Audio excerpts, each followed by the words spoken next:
శ్రీమాత్రే నమ. జై గురు దత్తాత్రేయ నమ.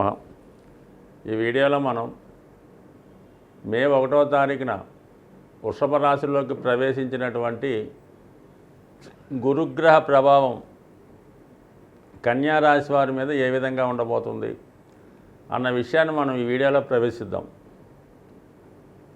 మరి గత సంవత్సర కాలంగా కన్యా రాశి వారికి గురువు అష్టమ స్థానంలో ఉంటూ అనేక రకాల ఇబ్బందులు రావడం జరిగినాయి. అంటే ముఖ్యంగా ఏ కార్యక్రమం తలపెట్టినా అది సక్సెస్ఫుల్గా పూర్తి అవ్వకుండా మధ్యలో ఆగిపోవడం, మంచికి వెళితే చెడు ఎదురైనట్టు ఉంటుంది.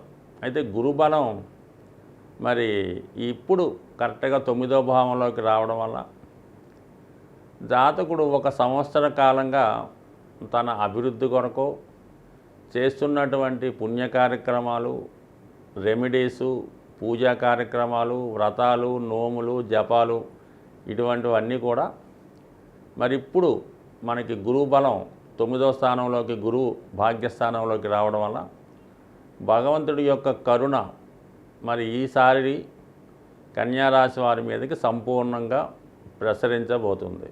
సో కారణం వల్ల ఖచ్చితంగా ఇక నుంచి అన్ని శుభాలే ఈ రాశి వారికి జరిగే అవకాశం ఉన్నది.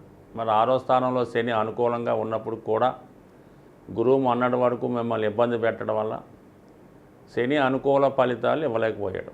ఇప్పుడు గురువు అనుకూల ఫలితాలకు రావడం వల్ల పంచమ దృష్టితో ఎప్పుడైతే కన్యా రాశిని వీక్షించాడో ఒక తండ్రి తన సంతానాన్ని ఏ విధంగా రక్షించుకుంటాడో మరి ప్రస్తుతం గురువు కన్యా రాశి వారిని రక్షించే ప్రయత్నం చేస్తాడు. అంటే గురువు రక్షించడం అంటే సాక్షాత్తు దైవం రక్షించినట్టే.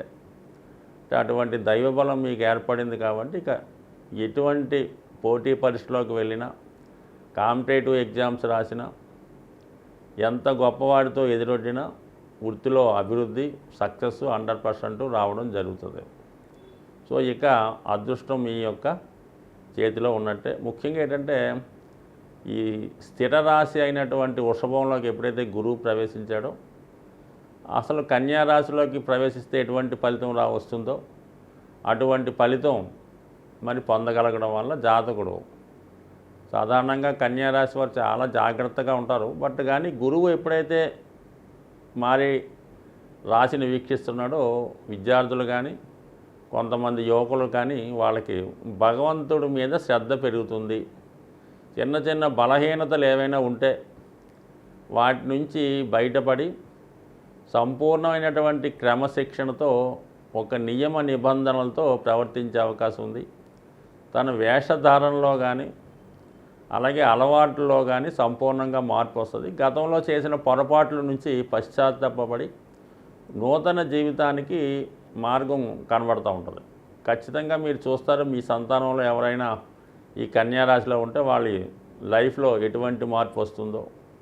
మరి ఇప్పుడు ఈ విద్యార్థులకి ఖచ్చితంగా ఇది అనుకూలమైనటువంటి సమయం. ఈ సంవత్సరం అంతా కూడా మరి ఎవరైతే కన్యా రాశిలో వాళ్ళకి ఎక్కువగా మరి ఇది పరీక్షలో పాస్ అయ్యి మళ్ళీ కొత్త విద్యలోకి ప్రవేశించే సమయం కాబట్టి కన్యా రాశి వారు ఎక్కువగా మెడికల్ సంబంధించినటువంటి కోర్సులు ఎంత ఆసక్తి చూపుతూ ఉంటారు. అమ్మాయిలు అయితే, అబ్బాయిలు కూడా ఇంట్రెస్ట్ ఉంటుంది. బట్ కానీ అమ్మాయిలకి ఎక్కువగా మెడికల్ రంగంలో ప్రవేశిద్దామనే అభిలాష ఎక్కువగా ఉంటుంది. అలాగే ఏంటంటే ఈ మగపిల్లలకి కొంతమందికి ఏంటంటే తేలిగ్గా ధనం సంపాదించవచ్చని, అది కష్టమైనప్పుడు కూడా చార్టెడ్ అకౌంటెంట్సు, కామర్సు, బిజినెస్ సంబంధించిన కోర్సులోకి ప్రవేశాన్ని కోరుకుంటూ ఉంటారు. సో ఈ కారణం వల్ల ఈ అభిలషించే వాళ్ళకి కంపల్సరీగా మరి రాబోయే కాంపిటేటివ్ ఎగ్జామ్స్లో మరి సంపూర్ణంగా దైవబలంతో పూర్తిగా సక్సెస్ వచ్చే అవకాశం ఉంది.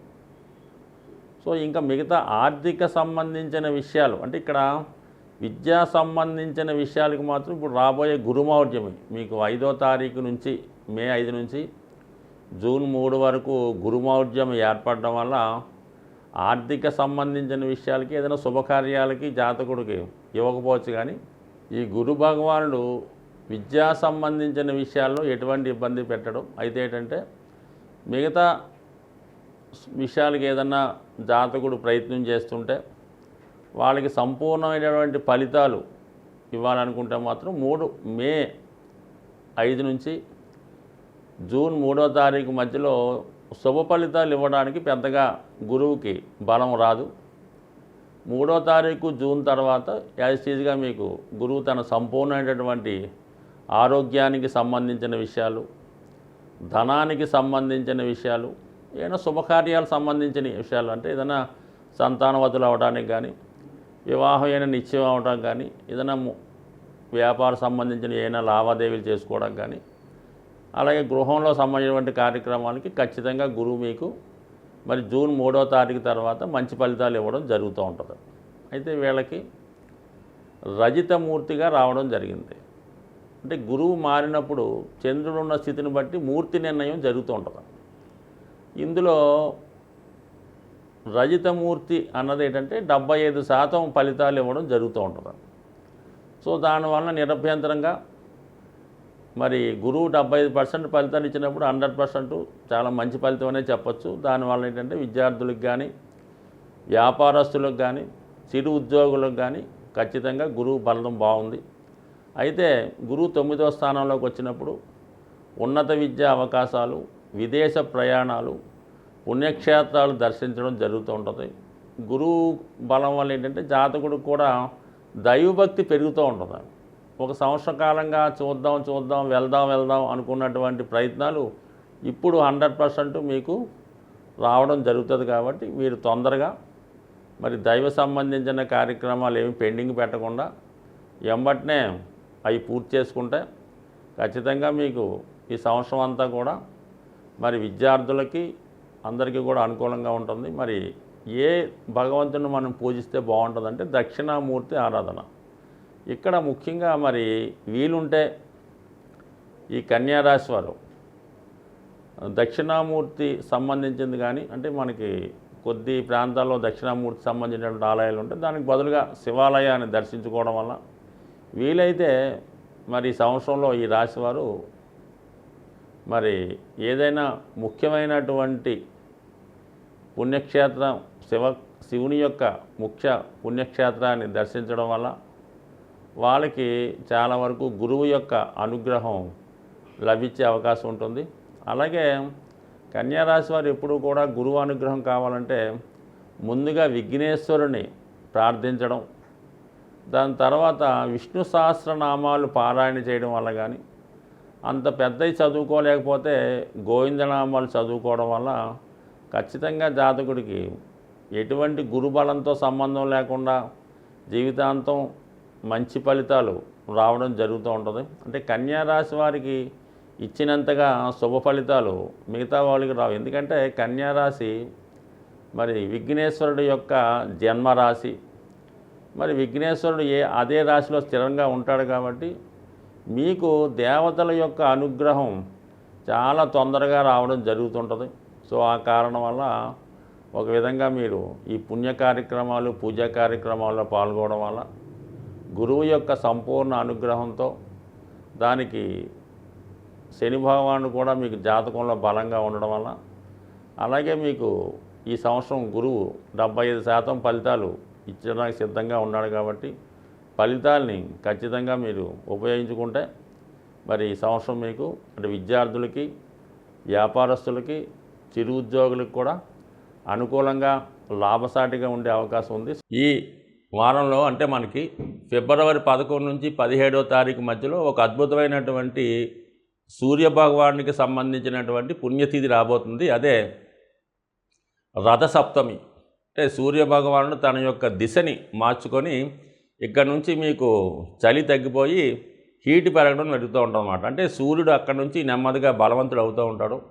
సో ఈ విధంగా 16వ తారీఖు ఫిబ్రవరి నెలలో వచ్చే రథసప్తమి కంపల్సరిగా సూర్యగ్రహ అనుగ్రహం కోసం ముఖ్యంగా సింహరాశి వారు, మకర కుంభరాశులు, అలాగే అన్ని రాశుల వారు కూడా సూర్యుని ఆరాధించడం వల్ల సూర్యుని యొక్క అనుగ్రహంతో మిగతా గ్రహాలు కూడా అనుగ్రహించి సరైనటువంటి ఫలితాన్ని ఇవ్వడం జరుగుతుంది.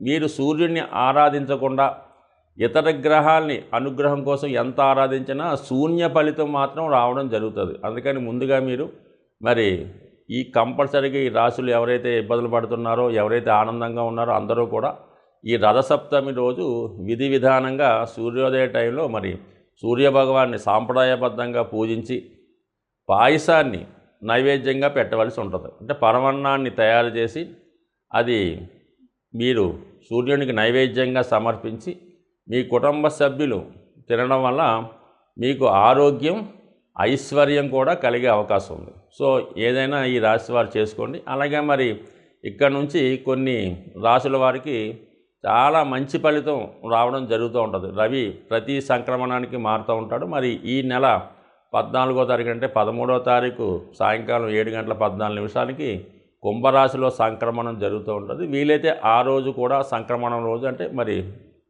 14వ తారీఖున విధి విధానంగా ఉపవాసం ఉండి మరి ఆ రోజు నియమంగా ఉపవాసం ఉండడం వల్ల కూడా రవిగ్రహం యొక్క అనుగ్రహానికి పాత్రులయ్యే అవకాశం ఉంది. ఎవరికైతే ఐశ్వర్యం కావాలో, ఎవరికైతే ఆరోగ్యం కావాలో, ఎవరికైతే రాజకీయ పదవి, ప్రభుత్వ ఉద్యోగం కావాలో కంపల్సరీగా వాళ్ళు సూర్యుడిని ఆరాధించడం వల్ల అతి శక్తివంతులై ఎవరి సహాయం లేకుండా మీకు మీరే సాధించుకునే శక్తి సూర్యుని యొక్క అనుగ్రహంతో లభించే అవకాశం ఉంది. అది సింపుల్గా మరి మీరు ప్రతిరోజు సూర్యాష్టకం కానీ, ఆదిత్య హృదయం కానీ, కేవలం ఓం సూర్యాయ నమః అన్న చిన్న మంత్రాన్ని చదువుకున్నా అంటే మనం ఏదైనా భక్తి, శ్రద్ధ, ఇంట్రెస్ట్ తప్ప గంటసేపు మంత్రాలు చదివినా పెద్ద ఉపయోగం ఉండదు. ఎటువంటి దాంట్లో భక్తి లేకుండా చాలా నమ్మకంతో చిన్న మంత్రాన్ని చదివినా సరే మీకు సంపూర్ణమైన బలాన్ని, ఐశ్వర్యాన్ని, ఆరోగ్యాన్ని సూర్యభగవానుడు ఇచ్చే అవకాశం ఉంటుంది. కాబట్టి కంపల్సరిగా వాళ్ళ స్థాయిని బట్టి సూర్యభగవాన్ని విధి విధానంగా మరి ఈ 16వ తారీఖు ఫిబ్రవరి రోజు పాటించి ఆ రోజంతా కూడా నియమంగా ఉండడం వల్ల సంవత్సరం మొత్తం మీరు నియమంగా ఉన్న ఫలితం వస్తుంది. కాబట్టి ఈ చిన్నపాటి రెమెడీని ఆచరించి మరి 12 రాశుల వారు సూర్యగ్రహ అనుగ్రహం పొందుతారని ఆశిస్తూ స్వస్తి.